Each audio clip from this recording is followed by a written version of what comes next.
Hello everyone. तो आज की वीडियो के अंदर हम अपना हिंदी का नेक्स्ट लेसन प्लान डिस्कस करने वाले हैं और आज के जो हमारा लेसन प्लान का टॉपिक है वो है प्रत्यय। और इससे पहले हमने हिंदी के और भी बहुत सारे लेसन प्लान डिस्कस कर लिए हैं। अगर आपने वो नहीं देखे तो वो भी देख सकते हैं। ये लेसन प्लान देखने के बाद वो सारे लेसन प्लान आपको इस चैनल के ऊपर मिल जाएंगे और इस चैनल के ऊपर उन सब लेसन प्लान की आपको एक अलग से PDF मिल जाएगी।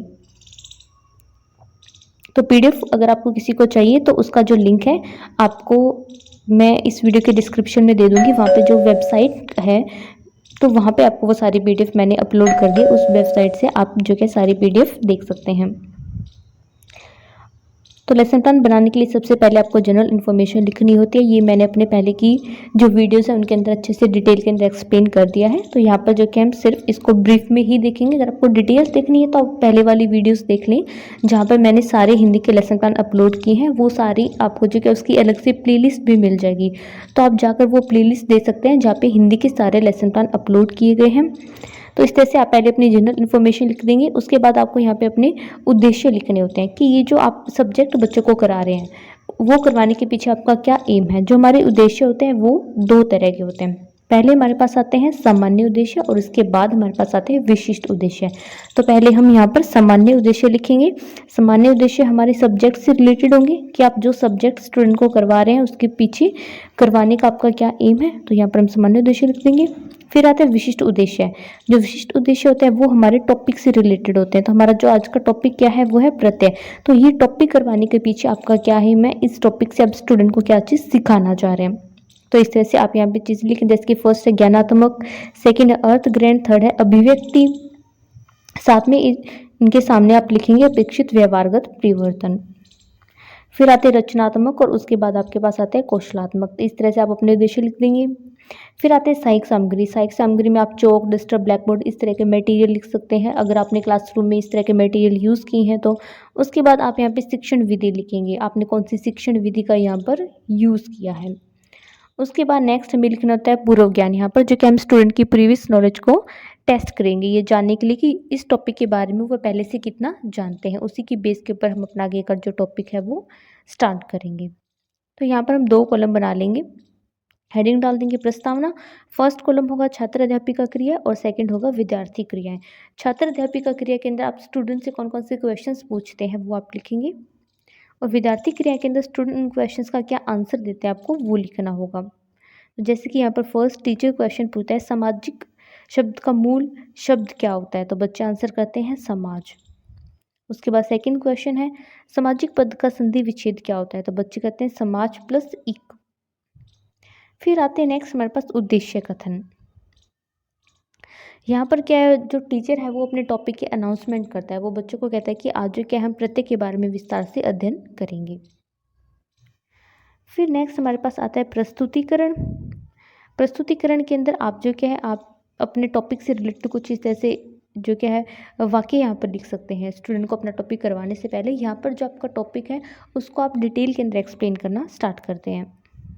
तो यहाँ पर आप 3 कॉलम बना लेंगे। फर्स्ट कॉलम होगा शिक्षण बिंदु, सेकंड होगा छात्र अध्यापिका क्रिया और थर्ड हमारे पास होगा विद्यार्थी क्रिया।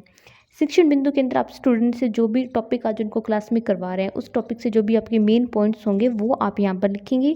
और छात्र अध्यापिका क्रिया के अंदर जो एक क्लासरूम के अंदर टीचर की एक्टिविटी होगी वो आपको यहाँ पर लिखना होता है।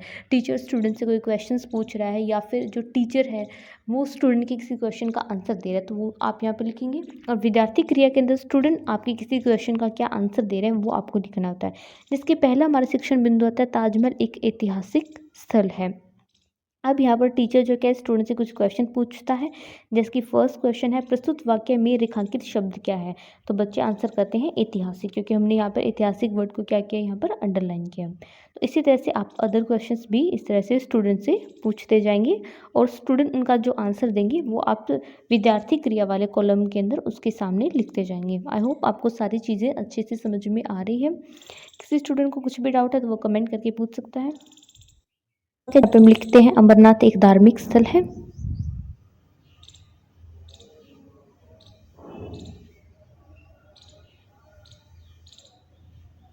रिलेटेड जो क्या स्टूडेंट से यहाँ पर क्वेश्चन पूछेंगे उसी तरह से जैसे हमने पहले पूछा और यहाँ पर हम देखेंगे कि स्टूडेंट इनका क्या आंसर दे रहे हैं। तो इस तरह से यहाँ पर ये क्वेश्चंस लिखे गए हैं।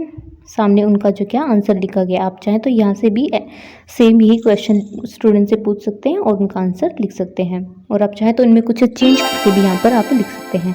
फिर थर्ड वाक्य आता है, आज मौसम सुहावना है, और आप इससे रिलेटेड यहाँ पे क्वेश्चंस पूछेंगे और जो स्टूडेंट आंसर देंगे वो आप इसके सामने इस तरह से लिखते जाएंगे।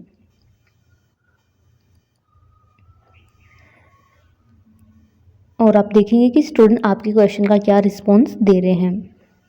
फिर नेक्स्ट हमारा वाक्य है, जंगल बड़ा डरावना है। तो इसी तरह से यहाँ पर भी हम स्टूडेंट से क्वेश्चंस पूछेंगे और देखेंगे स्टूडेंट क्या आंसर दे रहे हैं। फिफ्थ हमारा वाक्य आता है, चिल्लाहट। तो यहाँ पर भी इसी तरह से हमें क्वेश्चंस पूछने हैं जैसे हमने पहले स्टूडेंट से पूछे हैं, और उनका आंसर हम उनके सामने इस तरह से लिख देंगे। फिर आता है नियमीकरण। अब जो हम बच्चों को बताएंगे सबसे पहले प्रत्यय की परिभाषा, क्योंकि पहले हमने उन्हें एग्जाम्पल दिया है, एग्जाम्पल देने के बाद अब हम उन्हें थ्योरी करवाएंगे। तो ये जो क्या एक हमारा नया टीचिंग मेथड होता है, जिसमें हम पहले बच्चों को एग्जाम्पल करवाते हैं, उसके बाद जो क्या उनको थ्योरी करवाते हैं। इस टीचिंग मेथड को क्या बोलते हैं ये आप कमेंट करके बताएंगे, क्योंकि आपको पता होना चाहिए, क्योंकि हमारी टीचिंग की दो अप्रोच होती है। एक हम जाते हैं पहले थ्योरी करवाते हैं उसके बाद एग्जाम्पल करवाते हैं, और एक होता है हम पहले एग्जाम्पल करवाते हैं उसके बाद हम उन्हें थ्योरी करवाते हैं। तो लेकिन जो लेटेस्ट जो हम अप्रोच यूज़ करते हैं वो है पहले बच्चों को एग्जाम्पल करवाना और उसके बाद उन्हें थ्योरी करवाना। तो पहले हमने बच्चों को प्रत्येक एग्जाम्पल करवाए, उसके बाद हम उन्हें प्रत्येक की परिभाषा करवाएंगे, और उसके बाद हम उन्हें कुछ और एग्जाम्पल यहाँ पर करवाएंगे। उसके बाद आता है प्रत्येक के प्रकार। अब हम उन्हें प्रत्येक के प्रकार के बारे में बताएंगे कि प्रत्येक कितने प्रकार के होते हैं। फिर लास्ट में हम उनको ब्लैक बोर्ड के ऊपर इस तरह से कुछ कार्य करने के लिए दे देंगे। तो इस तरह से जो कि हमारा लेसन प्लान कंप्लीट हो जाता है। आई होप वीडियो आपके लिए हेल्पफुल रही है। हेल्पफुल रही तो वीडियो को लाइक कर दें और चैनल को सब्सक्राइब कर दें। साथ में आप इसको अदर स्टूडेंट के साथ शेयर भी कर सकते हैं, और ये लेसन प्लान आपको कैसा लगा ये आप कमेंट करके बता सकते हैं।